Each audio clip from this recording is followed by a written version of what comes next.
Шашыңызға ерте-ақ түсті ме? Мұның емі бар.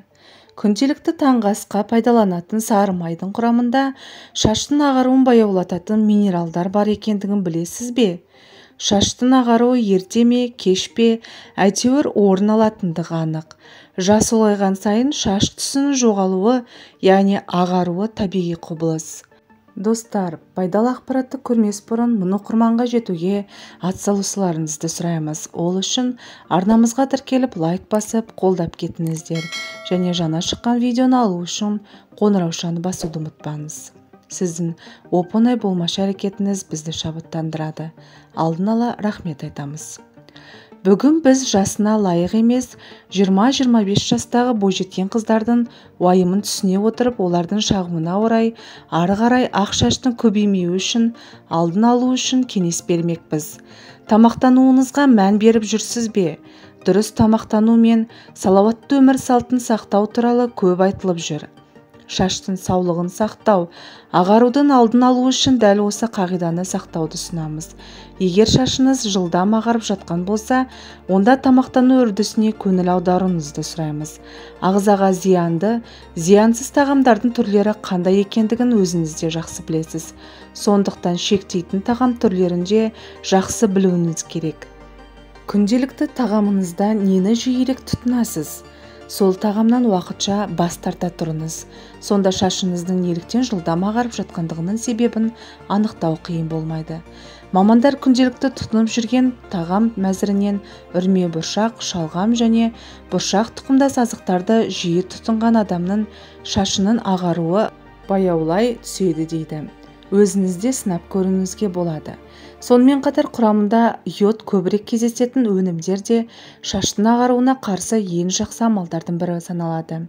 Сары май да көмек береді. Күнделікті таңғы асқа пайдаланатын сары майдың құрамында шаштың ағаруын баяулататын минералдар бар екендігін білесіз бе? Сары май шаштың ағаруын баяулатып қана қоймай, оған рең береді екен.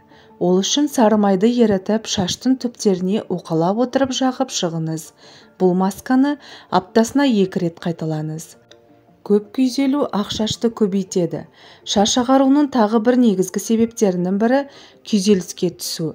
Үнемі бірдеңені ойлау, уайымдау, әлденеден әлдекімнен қорқу, өзін жайсыз сезіну. Бұлардың барлығы күйзеліске бастар жол.